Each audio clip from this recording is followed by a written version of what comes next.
Buenas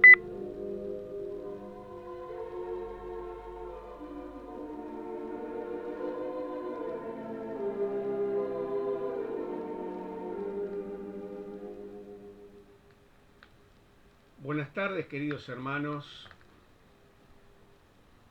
Es un gusto, un placer, un gozo para mí estar compartiendo con ustedes este tiempo de aniversario de la querida iglesia en calle Gabriela Mistral, en Villa Devoto.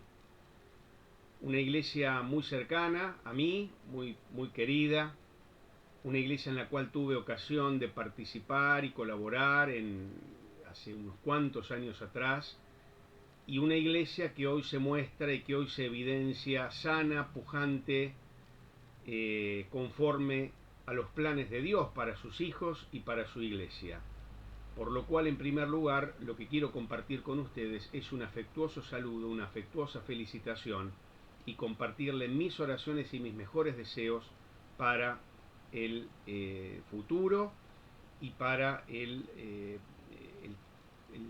transcurso y el tránsito de la iglesia conforme a los planes del Señor. Yo quiero compartir con ustedes un texto en el Antiguo Testamento, son unos cuantos versículos. Lo ideal sería que leyéramos estos dos capítulos del primer libro de Samuel, capítulos 22 y 23. No los vamos a leer completos en función de que contamos con un tiempo limitado. Si a ustedes les parece, yo les aconsejo que ustedes, luego de escuchar este estudio, puedan leer más detenidamente, más detalladamente estos dos capítulos que tanta bendición y tanta enseñanza traen para nuestra vida. Yo solamente voy a leer alguna selección de versículos de, como hemos dicho, el primer libro de Samuel, el capítulo 22. Dice así el versículo 1: Yéndose luego David de allí, huyó a la cueva de Adulam. Y cuando sus hermanos y toda la casa de su padre lo supieron, vinieron allí a él, y se juntaron con él todos los afligidos, y todo el que estaba endeudado, y todos los que se hallaban en amargura de espíritu. Y fue hecho jefe de ellos, y tuvo consigo como 400 hombres. Versículo 6. Oyó Saúl que se sabía de David y de los que estaban con él, y Saúl estaba sentado en Gabaá, debajo de un tamarisco sobre un alto, y tenía una lanza en su mano, y todos sus siervos estaban alrededor de él. Y dijo Saúl a sus siervos que estaban alrededor de él: Oíd ahora, hijos de Benjamín, os dará también a todos vosotros el hijo de Isaí tierras y viñas, y os hará a todos vosotros jefes de millares y jefes de centenas, para que todos vosotros hayáis conspirado contra mí, y no haya quien me descubra al oído cómo mi hijo ha hecho alianza con el hijo de Isaí, ni alguno de vosotros que se duela de mí y me descubra cómo mi hijo ha levantado a mi siervo contra mí, para que me aceche tal como lo hace hoy.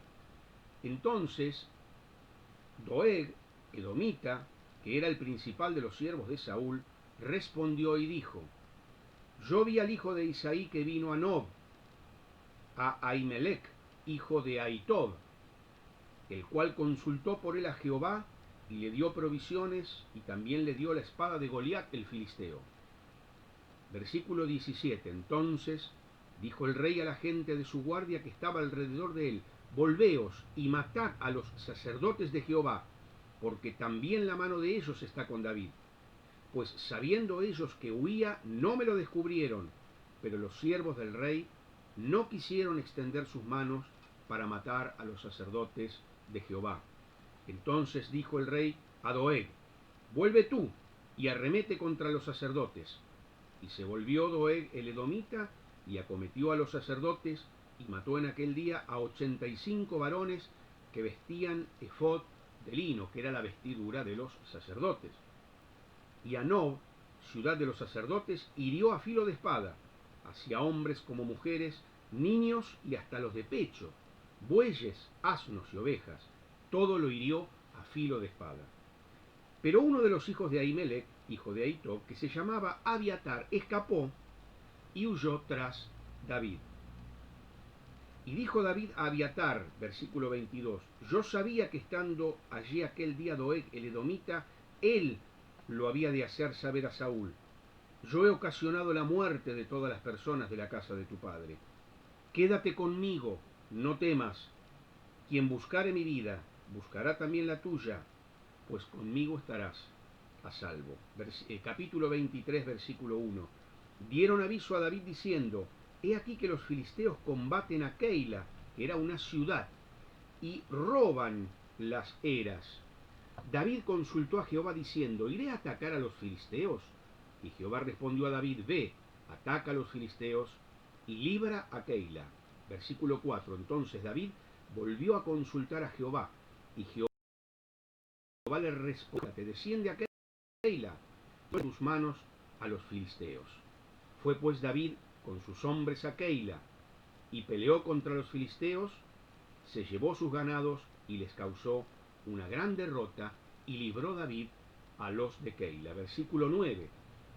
Mas, entendiendo David que Saúl ideaba el mal contra él, dijo a Abiatar sacerdote, trae el efod. Y dijo David, Jehová, Dios de Israel, tu siervo tiene entendido que Saúl trata de venir contra Keila a destruir la ciudad por causa mía. ¿Me entregarán los vecinos de Keila en sus manos? ¿Descenderá Saúl como ha oído tu siervo? Jehová, Dios de Israel, te ruego que lo declares a tu siervo. Y Jehová dijo, sí, descenderá. Dijo luego David, ¿me entregarán los vecinos de Keila a mí y a mis hombres en manos de Saúl? Jehová respondió, os entregarán. Versículo 14. Y David se quedó en el desierto en lugares fuertes, y habitaba en un monte en el desierto de Sif, y lo buscaba Saúl todos los días, pero Dios no lo entregó en sus manos. Versículo 19. Después subieron los de Sif para decirle a Saúl en Gabaá, ¿no está David escondido en nuestra tierra, en las peñas de Orés, en el collado de Áquila, que está al sur del desierto? Por tanto, rey, desciende pronto, ahora, conforme a tu deseo, y nosotros lo entregaremos en la mano del rey. Versículo 25. Y se fue Saúl con su gente a buscarlo, pero fue dado aviso a David, y descendió a la peña, y se quedó en el desierto de Maón. Cuando Saúl oyó esto, siguió a David al desierto de Maón. Saúl iba por un lado del monte, y David con sus hombres por el otro lado del monte, y se daba prisa David para escapar de Saúl. Mas Saúl y sus hombres habían encerrado a David y a su gente para capturarlos. Entonces vino un mensajero a Saúl diciendo, ven luego, porque los filisteos han hecho una irrupción en el país. Volvió, por tanto, Saúl de perseguir a David y partió contra los filisteos. Por esta causa pusieron aquel lugar por nombre Sela Ama Lecot, que significa peña de las divisiones. Entonces David subió de allí y habitó en los lugares fuertes de En-Gadi. Luego el capítulo 24 relata cómo David, pudiendo y teniendo en sus manos a Saúl y pudiendo matarlo, le perdona la vida. Bien, el texto, como dijimos, es un poco extenso, pero realmente vale la pena y que ustedes lo puedan estudiar con mayor detenimiento, porque este texto tiene enormes y preciosas enseñanzas para la vida personal del cristiano y para la vida de la iglesia toda. Meditemos pues acerca del contenido de este texto, pero antes hagamos un breve resumen de lo que está pasando aquí, para que los que no tienen bien fresca la historia puedan poner en su contexto el relato.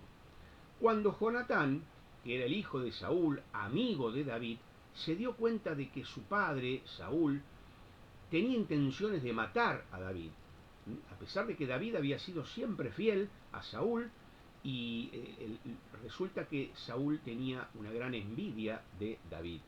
Entonces se propuso asesinarlo.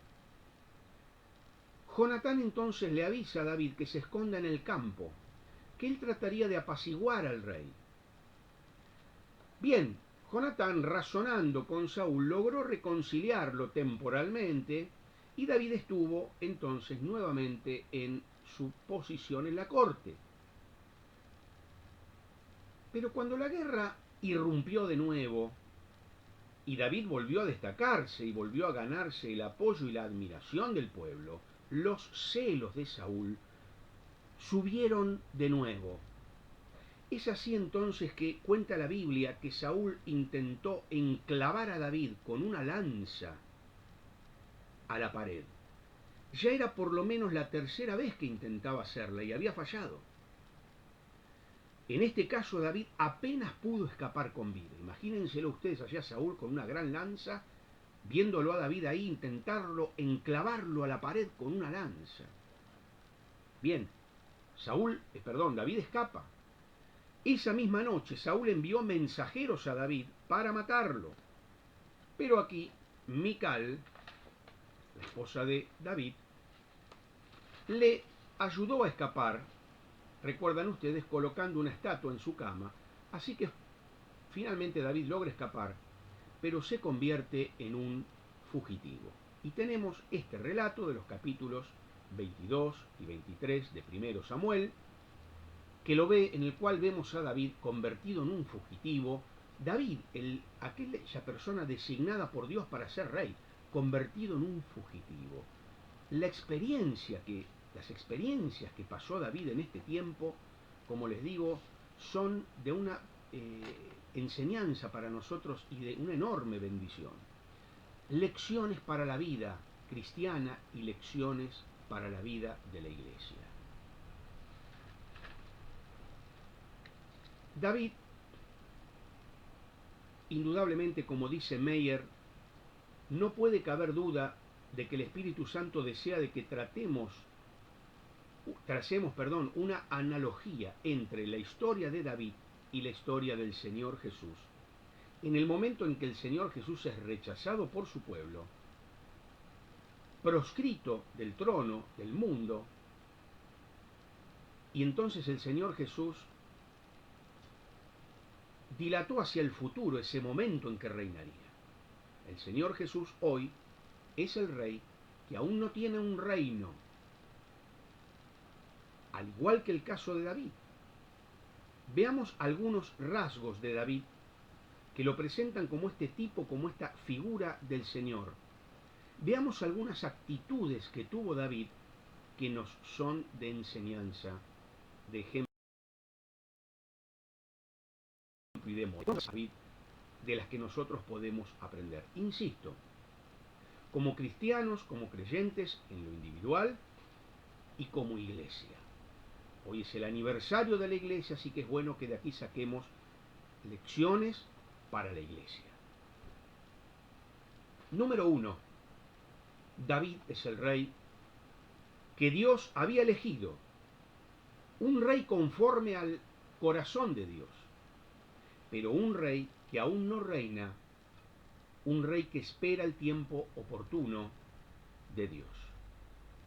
Entonces el primer concepto que yo quiero transmitirles para que meditemos alrededor de este concepto es el concepto de esperar el tiempo oportuno de Dios. Esperar el tiempo oportuno. Esta es la experiencia actual del mismo Señor Jesucristo, quien fue rechazado y ahora espera el tiempo de Dios para venir a este mundo a establecer su reino. El Señor Jesús está esperando el tiempo de Dios. Sin duda que hoy el Señor está muy activo a nuestro favor. La Biblia dice que Jesús intercede como abogado por cada uno de nosotros. La Biblia dice que Él habita en nosotros por medio de su Espíritu Santo. La Biblia dice que Él está muy activo preparando un lugar para nosotros en el cielo. Y la Biblia dice que Él está gobernando como Señor de su iglesia. Pero Él aún no es rey en este mundo. Él es Señor de la iglesia y Señor de la vida de cada cristiano. Pero en cuanto a su reino, es aún futuro. Jesucristo, dice la Escritura, se ha sentado a la diestra de Dios. De ahí en adelante, esperando hasta que sus enemigos sean puestos por estrado de sus pies. Y ahí vemos, junto con David, el rey, que aún no tiene reino, lo vemos al profeta Gad y al sacerdote Abiatar, refugiados, todos juntos, en el exilio. Y esto sin lugar a dudas, que ilustran a Cristo, profeta, sacerdote y rey, hoy esperando el momento en que su trono sea establecido en esta tierra. Saben, hermanos, hoy todavía en este mundo reina Saúl, figura de Satanás. Él es el príncipe de este siglo. Es el que gobierna, junto con las potestades de las tinieblas, el sistema mundo. Este sistema que se opone a Dios está gobernado aún por Satanás.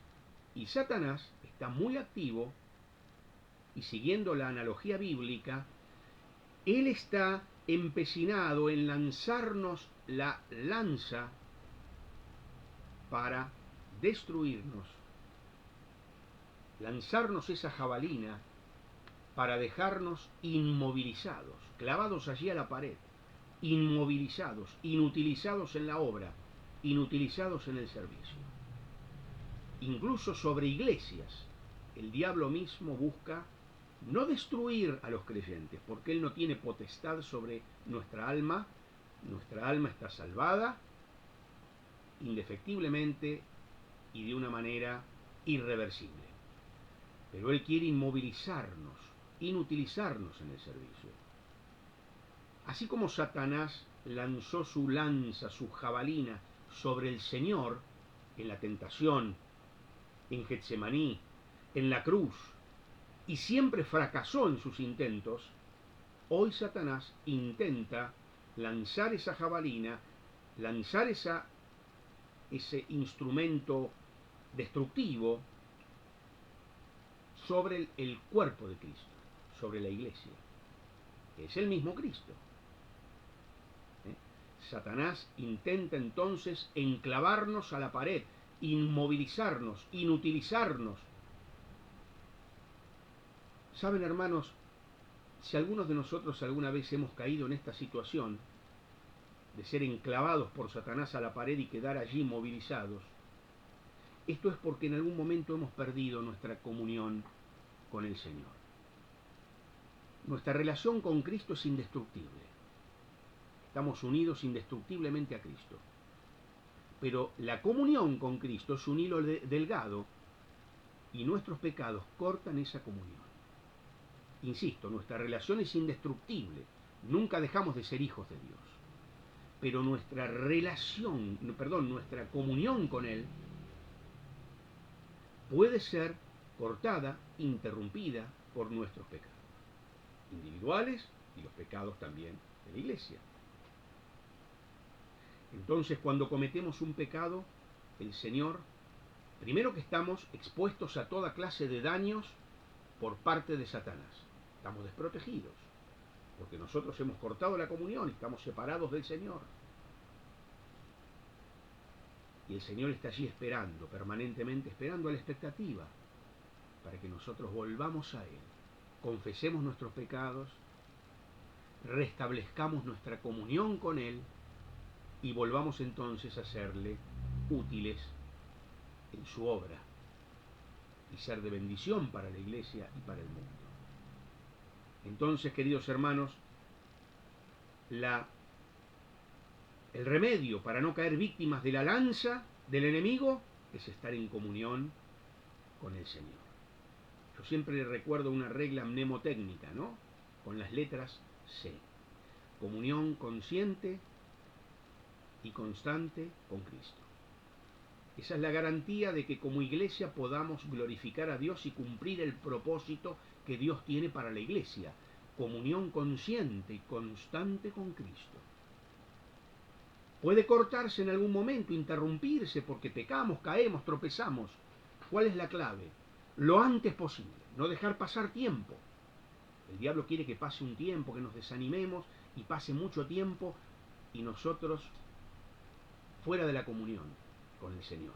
Entonces, La clave está en rápidamente me arrepiento, confieso mi pecado, pido perdón y restablecí mi comunión con el Señor y vuelvo a serle un siervo útil en sus manos. Saben, si la situación de cada uno pudiera verse, a veces uno podría entrar en una iglesia, en un local, si la situación espiritual de cada uno podríamos verla con los ojos, como que uno entraría tal vez a un local y vería algunos hermanos sentados, sirviendo, otros tomando la palabra, presidiendo las reuniones, y tal vez en las paredes se verían hermanos clavados allí, alanceados, clavados allí a la pared, inmovilizados. Si pudiéramos ver el estado espiritual de los hermanos. Ellos son los que han caído víctimas de esta estrategia, de esta estratagema diabólica para, insisto, inmovilizarnos e inutilizarnos en la obra. Está en nosotros el librarnos de esa situación, manteniéndonos en santidad y manteniéndonos en estrecha comunión con el Señor. La buena noticia es que así como Saúl cayó, recuerdan allí en Gilboa, así el príncipe de este mundo también será echado finalmente, destituido, derrocado, y entonces el reinado de nuestro Señor Jesucristo será una realidad. Pero meditemos en este concepto de esperar en Dios. Esto lo tenemos que aplicar a nuestra vida. La necesidad muchas veces de esperar en Dios. La necesidad que tiene el creyente y a veces la iglesia misma en muchos momentos de su vida de esperar el tiempo oportuno de Dios. La base, el fundamento de este esperar es siempre alguna promesa, algún compromiso definido de Dios que justifique nuestra espera. La espera en Dios, queridos hermanos, va unida al descanso en Dios. No es una espera angustiosa, como podríamos decir, esperar ahí para entrar al quirófano, angustioso, esperar ahí en la sala de espera del dentista, no sé. Espero que no haya odontólogos en el auditorio, pero a veces algunos temerosos están esperando con angustia. No, el esperar en Dios es descansar en Dios, es una espera confiada. Confiada en que Dios va a responder lo mejor para nosotros y además en el momento oportuno. En el momento oportuno. ¿Por qué Dios a veces nos hace esperar? Como creyentes y como iglesia, ¿por qué Dios a veces nos hace esperar? Muchos de ustedes, incluyéndome a mí, diríamos para que desarrollemos nuestra paciencia. Sí, es cierto. ¿Por qué no? Es cierto. Pero yo creo que también Dios a veces nos hace esperar para que aprendamos algo, para que aprendamos a descansar en Él. Es una espera que descansa en el conocimiento de la voluntad de Dios que está expresada en su palabra. Fíjense, David llega a la convicción de que Dios tenía un propósito para su vida, fundamentado en esta convicción, determinó en su mente que esperaría pacientemente, confiadamente, a que Dios obrara. Cuando él tuvo oportunidad en el capítulo 24, no lo hemos leído, pero cuando él tuvo oportunidad de matarlo a David, cuando él tuvo oportunidad de usar sus recursos humanos, digamos, para cumplir lo que Dios había dicho, se abstuvo. Él esperó el momento de Dios. De modo que Dios sea el que obra desde el principio hasta el fin. Que todo, desde el principio hasta el fin, sea un don y una obra de Dios a nuestro favor. Saber esperar, hermanos, y descansar en Dios. Una importante lección que la iglesia hoy debe aprender. El segundo punto y la segunda lección que vemos aquí en la vida de David es que David siempre depende de la dirección divina. Segundo punto, David busca, procura, anhela la guía de Dios. Es recurrente el texto, es recurrente la frase a lo largo del texto. En todo momento del relato, el énfasis dice, y David consultó a Jehová. Es una espera es un descanso en Dios, pero en comunicación con Dios, en permanente consulta a Dios. Abiatar era un sacerdote, pudo escapar, como una ciudad donde estaban los sacerdotes, recuerdan el relato, lo ayudó a David. Saúl quiso vengarse y mandó a un edomita a matarlos a todos, los sacerdotes de Dios, incluso a devastar la ciudad. Bueno, Abiatar pudo escapar y se unió a esa banda de fugitivos donde estaba David. Se unió y llevó consigo el efod. ¿Eh? Me gustaría pasar alguna fotografía de qué es un efod. El efod era una de las vestiduras del sacerdote, del sumo sacerdote en realidad. Era una especie de delantal y en el pecho tenía bien unido con cordones un pectoral con 12 piedras preciosas que representaban las 12 tribus de Israel. Entonces el efod era una vestidura con un pectoral. Adentro del pectoral, el pectoral tenía como un bolsillo y adentro del pectoral había dos elementos por medio de los cuales el pueblo consultaba a Dios, el Urim y el Tumim. También podremos tal vez ver alguna fotografía de estas dos piedras. No se sabe bien cómo eran realmente, pero los estudiosos suponen que eran dos piedras que se usaban para determinar la voluntad de Dios. Una decía que sí, otra decía que no, entonces la respuesta de Dios podía ser sí, no o indefinición. Esperar, indefinición. Entonces, era un elemento para determinar la voluntad de Dios en esa época, en ese momento. El Urim y el Tumim, repito, dos piedras que se encontraban adentro del pectoral del efod. Esto lo estudiamos cuando estudiamos las vestiduras sacerdotales. Estos dos discos que se usaban, como dijimos, para conocer la voluntad de Dios. Miren, el mismo evento de la llegada de Abiatar al campamento de David yo diría que es el punto esencial del episodio. ¿Por qué? Porque es el momento en que se coloca dentro del campamento de David un representante de Dios. Saúl se quedó sin punto de contacto con Dios, pasó una línea que ya no había retorno, matar a los sacerdotes. Ya no había retorno. La llegada de Abiatar con el efod, que era el símbolo de la presencia de Dios, al campamento de David, es el punto esencial. El punto esencial, queridos hermanos, de la iglesia es la presencia de Dios. La presencia de Dios entre los creyentes. No el edificio, no la lista de actividades de la iglesia, no lo bien que suena la música, no lo elocuentes que sean los predicadores, no la abundancia de dones y el número de miembros, sino la presencia de Dios en medio de dos o tres creyentes que se reúnen en su nombre. Eso es lo que hace que la iglesia sea iglesia. La presencia de Dios en medio de su pueblo. Don Aníbal Palazzo decía siempre, ¿por qué la iglesia primitiva o primigenia, como le llamaba él, hacía estas maravillas? Las almas se convertían, el poder de Dios se manifestaba. Y don Aníbal decía, ellos eran conscientes de que el único recurso que tenían disponible era Dios. No tenían edificios, no tenían poder político, no tenían poder económico, no tenían...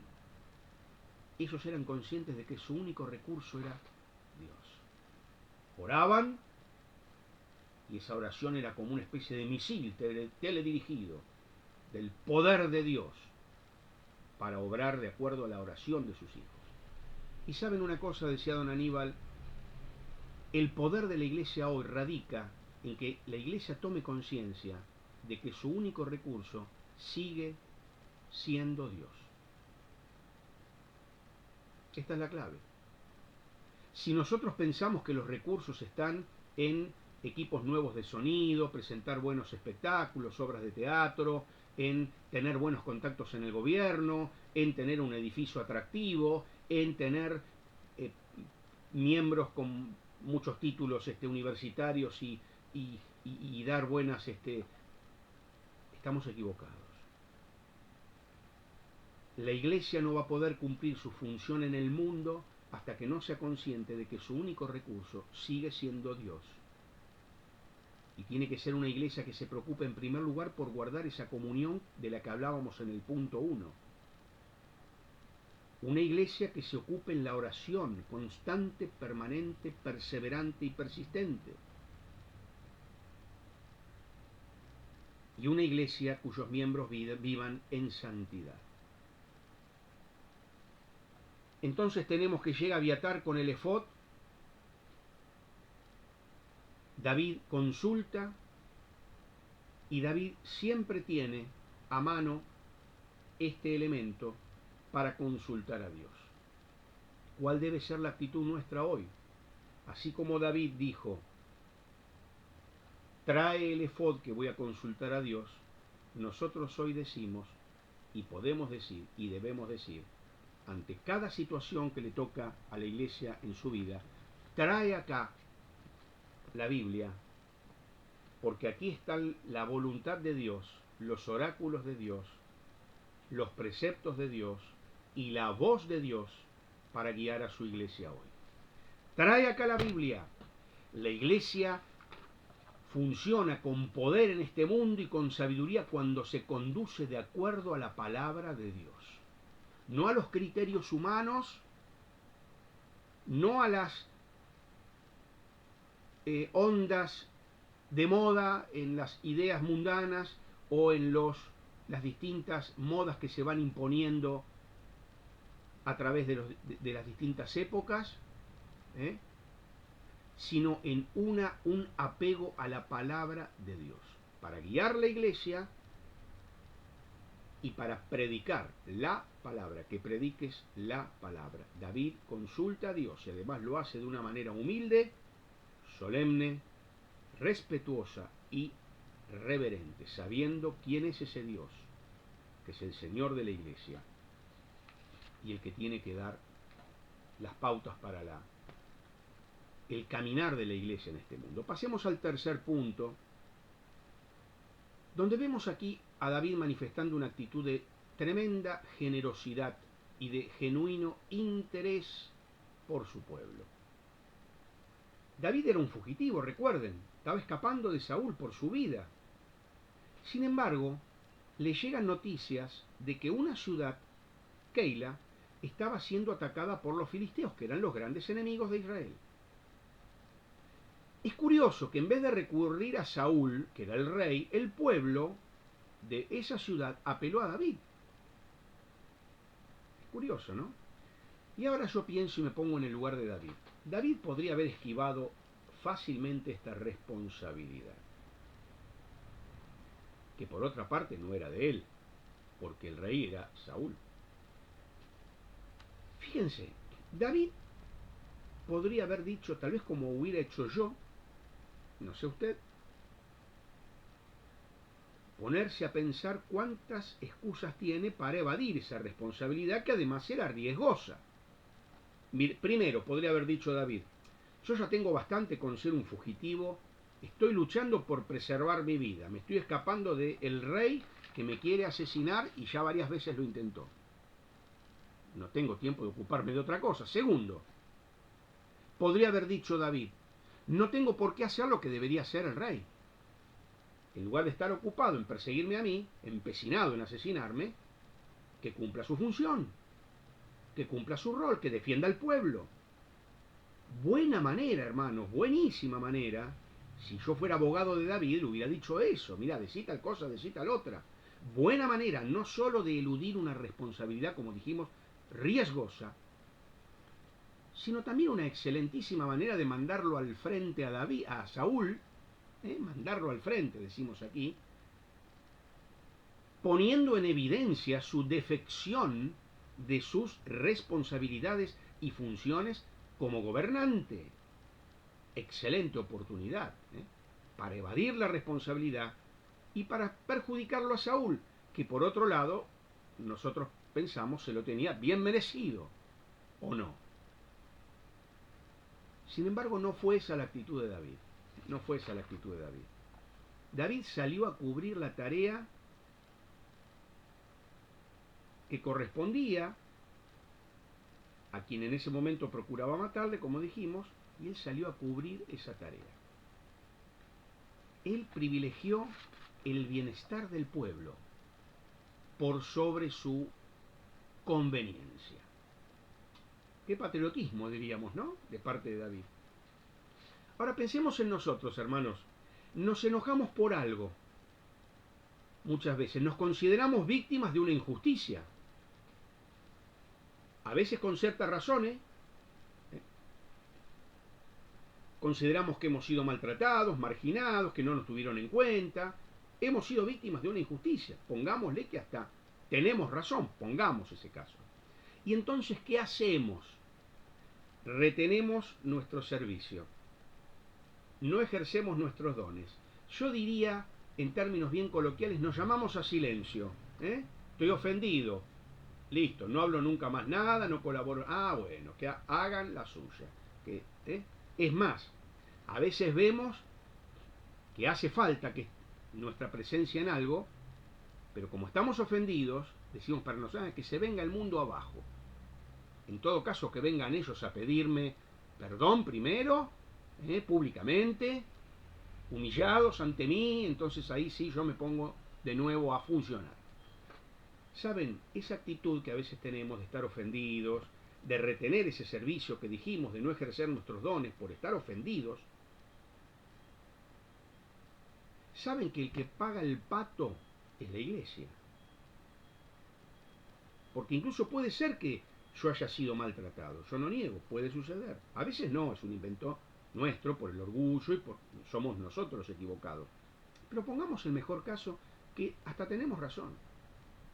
Esta actitud de inmovilidad, yo no hago nada, que se hagan cargo los que tienen que hacerse cargo. Saben, los que pagan el pato, los que sufren, son los hermanos, es la iglesia. Ellos son los que dejan de ser bendecidos, los que dejan de ser edificados. David acá nos da el ejemplo de cuál tiene que ser nuestra actitud en la iglesia.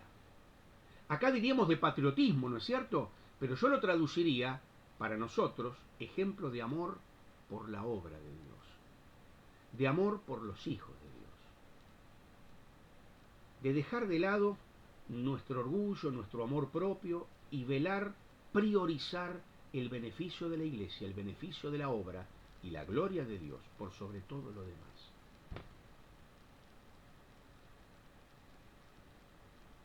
Esto de dar prioridad, ¿no? Dar prioridad al bien de la iglesia. Soy capaz de dejar de lado mi orgullo, mis conflictos, mis diferencias personales y priorizar el servicio a los hermanos, el servicio a la iglesia. O para castigar, para, entre comillas, hacer justicia a nuestros ofensores, terminamos castigando a toda la iglesia. Hermano, termino este tercer punto con esta frase. ¿Fuiste ofendido? ¿No te sentís valorado? ¿Te considerás tal vez hasta un perseguido, un marginado dentro de la congregación? Seguí el ejemplo de David. En lugar de buscar revancha, de buscar venganza, primero encomendá la causa a Dios. Él cuida nuestros derechos mucho mejor de lo que podríamos hacerlo nosotros. Encomendá la causa a Dios. Y en segundo lugar, responde a todas las oportunidades que se te presenten, a todas las que se te presenten, para servir y para bendecir a la iglesia. Esta es la actitud de una persona espiritual y una persona que ama a Dios sobre todas las cosas y que ama a la iglesia y deja de lado su propio orgullo y sus propios intereses personales. Vamos al cuarto punto. Vemos que David confía solo en Dios. Y esto se ve reforzado por tantas traiciones, tantas ingratitudes de las que fue víctima David. Claro, a veces la confianza de David también decae, como en nuestro caso. Piensen ustedes, si leemos los capítulos anteriores, en una oportunidad David va y se refugia con los filisteos. Después se hace el loco, babeando todo como si fuera un loco, para que los filisteos tengan temor y lo echen, ¿no es cierto? Y no lo maten. Después vemos que le miente a los sacerdotes. Después vemos que llevó a sus padres con los moabitas. Dice la tradición que los moabitas los terminaron matando los padres de David. Eso lo dice la tradición, la historia, no lo dice la Biblia. Ahora, esto es lo maravilloso de la Biblia, que muestra mujeres y hombres reales, con sus pros y sus contras, sus grandezas y sus miserias, como somos nosotros también. Pero aún así nosotros vemos que David acá está aprendiendo la dependencia de Dios, como hoy la iglesia debe aprender la dependencia de Dios, confiar en Dios. Y esta dependencia de Dios se evidencia en varias ocasiones. No solo cuando él consulta a Dios, como dijimos en el apartado anterior, sino frente a las traiciones que recibe. Va a salvar a los de Keila y lo entregaron, lo delataron. Va al desierto de Sif y los que habitaban ahí lo traicionan de nuevo y le botonean, llamémosle, a Saúl. Mirá que acá está David. Increíble. Nosotros decimos, ¿cómo puede haber tanta miseria? ¿Cómo puede haber tanta canallada en estas personas? A quienes David libraba y ayudaba y ellos iban y lo traicionaban. En el Salmo 54 que escribió David, en el versículo 6, les llama extranjeros a los de Sif. Claro, se portaron con él como los más bárbaros enemigos, extranjeros. Pero enseguida añade en el versículo 4, he aquí, Dios es el que me ayuda. Las traiciones, los abandonos, cuando somos defraudados, la ingratitud, nos causa un profundo dolor, no lo vamos a negar, nos causa un profundo dolor. Pero ¿saben qué? Pueden ser para nuestra vida una bendición. De hecho, Dios quiere que sean una bendición. ¿Por qué? Porque ante ese abandono, ante esa traición, ante esa defraudación, nos llevan, nos impulsan a exclamar, como exclamó David, Dios es el que me ayuda. Ese abandono, ese haber sido abandonado de todos los humanos que nos rodeaban, no solo abandonado, sino a veces hasta traicionado, me lleva a mí a arrojarme en los brazos del único en quien realmente puedo confiar, que es Dios, que es el Señor Jesucristo. Qué hermoso es contar con amigos. Y yo tengo muchos y buenos. Qué hermoso es contar con hermanos que nos sostienen. Qué hermoso es contar con esos seres humanos que Dios pone a nuestro lado para, en el momento preciso, para sostenernos. Pero, ¿saben, hermanos? A veces es necesaria alguna desilusión. Porque por medio de alguna desilusión, Dios nos está diciendo, hola, acá estoy yo. Acá estoy yo, nos dice el Señor. Cuando somos traicionados, desilusionados, abandonados, cuando decimos, pero ¿cómo yo jamás hubiera esperado esto, después de todo lo que yo hice? Bendito sea ese momento, si me lleva a mí a mirar a Dios como mi único refugio y mi único sostén. El Señor dice, yo soy tu verdadero ayudador. Deposita tu confianza en mí. Refugiate debajo de mis alas. Como tantas veces lo dice el mismo David en sus salmos. El hombre tarde o temprano, generalmente solemos idealizar a algunas personas, pero saben, el hombre tarde o temprano en algún punto nos va a defraudar. Y cuando esto sucede, corremos el riesgo de desanimarnos, abandonarlo todo. Corremos el riesgo. Hay gente que le ha pasado esto, que ante un mal ejemplo, ante alguien que los defraudó en la iglesia, han abandonado hasta la fe. Qué tremendo, ¿no? O podemos hacer otra cosa. Podemos dar un giro en nuestra mirada, dejar de mirar a los hombres, decir, sí, es cierto, los hombres son débiles, inconstantes, y yo también lo soy. No puedo exigir a los, yo también lo soy. Entonces, damos un giro en nuestra mirada y dirigimos nuestro rumbo hacia el Señor. Mayor cercanía de Cristo. Si las situaciones de este mundo que nos defraudan nos llevan a una mayor cercanía de Cristo, ahí está la clave del éxito de la Iglesia. Bienvenida sea la traición y la ingratitud. Por eso dice nuestro himno, estas sombras son el manto con que encubre su bondad. Muchas veces las bendiciones de Dios vienen en paquetes, envoltorios muy poco atractivos.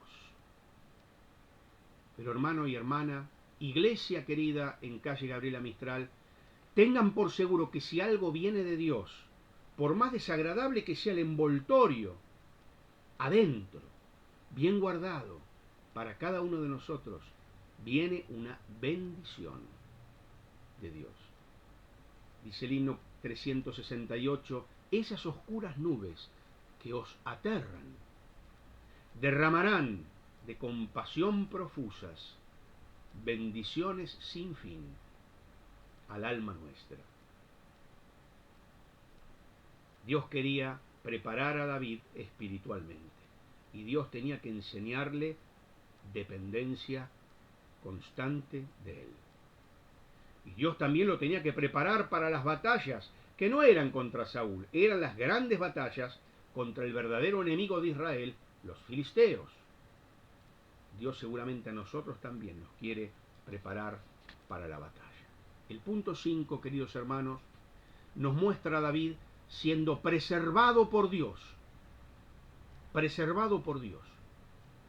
La confianza en Dios encierra una doble bendición. La primera de ellas es que nos acercamos más a Él, como ya hemos dicho varias veces.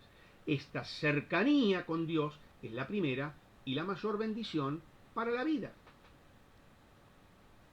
Pero no por las cosas que podamos recibir de Dios, sino porque nos satisface a nuestra alma esa cercanía con la persona de Dios, con la persona de Cristo. Solo Cristo satisface mi transido corazón. Ahora, la segunda de las bendiciones de confiar en Dios es, queridos hermanos, de que no seremos defraudados. Dios nos preserva. Dios preserva a su iglesia.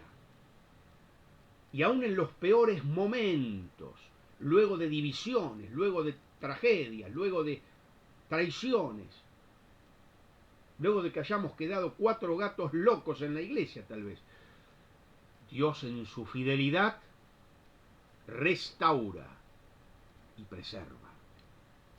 Ese monte, de un lado David, escapando, huyendo, del otro lado Saúl, ese monte, dicen todos los intérpretes y comentaristas de la Escritura, ese monte que se interponía entre David y su perseguidor, es un símbolo de la providencia de Dios. Esa roca que estuvo entre Saúl y David es una muestra de que Dios está en control de las circunstancias y de que Dios sabe librar a los suyos en el momento apropiado. Esto confirma que David no necesitaba de los subterfugios que a veces utilizó. Muchas veces usamos nuestras armas y nuestra sabiduría carnal y nuestras herramientas mundanas y humanas en lugar de estar, como decíamos al principio, descansando en Dios. Y luego vemos los resultados, vemos la protección de Dios, vemos la liberación de Dios, vemos a las claras lo necias que muchas veces fueron nuestra conducta. El confiar muchas veces en un montón de cosas antes que en Dios. Por eso, hermanos, Dios nos pide que en vez de intentar 1000 cosas en la carne, en vez de intentar 1000 cosas en la sabiduría humana, veamos por la fe los resultados de la confianza en Dios. Así vamos a evitar arrepentirnos de errores, vamos a evitar gastar tiempo y energías haciendo las cosas en la carne. Lo que Dios va a hacer por nosotros a su tiempo y de la mejor manera. Confiar plenamente en el Señor. Por último, queridos hermanos, un bendito resultado de este tiempo son los salmos que escribió David, en este tiempo de aflicción, siendo fugitivo. Fíjense que Dios ha utilizado para nuestra bendición el relato de lo que hemos leído de primero de Samuel. Lo ha usado para nuestra bendición, pero Dios también ha usado y usa para nuestra bendición los salmos que David escribió en ese tiempo. Salmo 7, 59, 56, 34, 57, 52, 142, Salmo 54. Estos salmos nos muestran que los enemigos en realidad son figura de un conflicto más amplio. Saúl era una figura de los enemigos verdaderos del pueblo, que como dijimos eran los filisteos.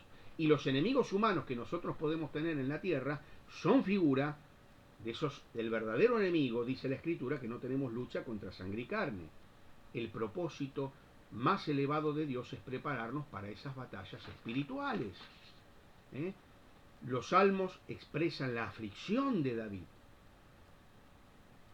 Esa aflicción que tenía por tener que soportar la malicia de los propios compañeros y de los propios allegados.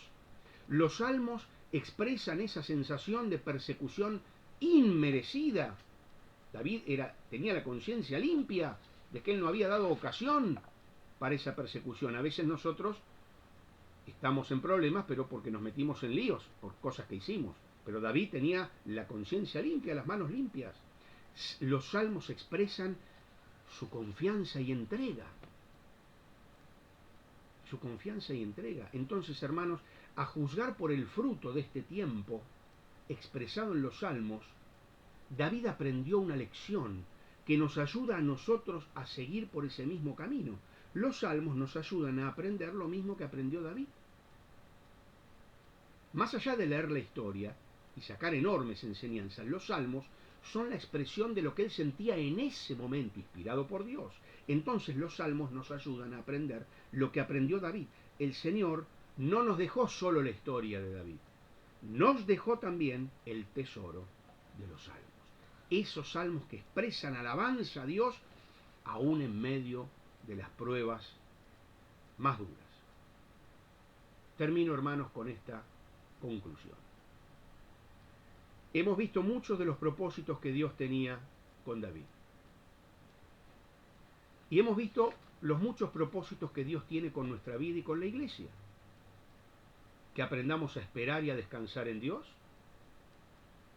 Que aprendamos a buscar la guía de Dios, y la tenemos en su bendita palabra, la diligencia en estudiar la palabra, leerla, meditarla, estudiarla, enseñarla.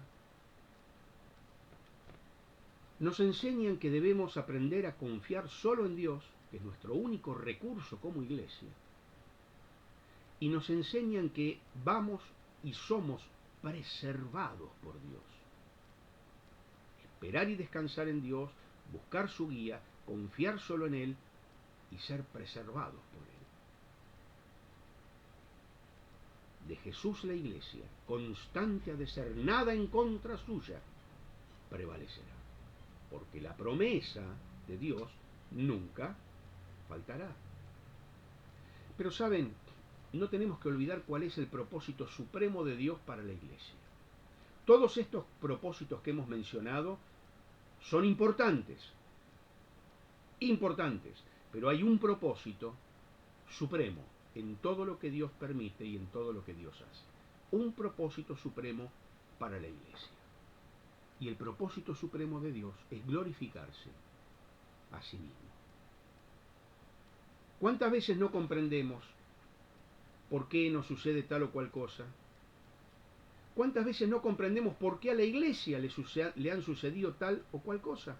¿Cuántas veces no comprendemos? Miramos atónitos, perplejos. ¿Cuántas veces no hallamos el por qué? Que nos gustaría saberlo. No encontramos el propósito de ciertas situaciones que vivimos. No lo encontramos, pensamos y no lo encontramos. De hecho, a mí en mi vida me han pasado situaciones que aún hoy no le encuentro la vuelta de por qué Dios lo permitió. No lo sé, no le encuentro la vuelta. Ante esa perplejidad que nos producen ciertas situaciones en la vida personal y en la iglesia, ante la ignorancia que muchas veces padecemos frente a las cosas que nos pasan, hay algo que sí sabemos con seguridad. Que sí sabemos con seguridad. No sé cómo, ni de qué manera, pero Dios desea en esa situación ser glorificado, ser alabado, ser adorado y ser glorificado.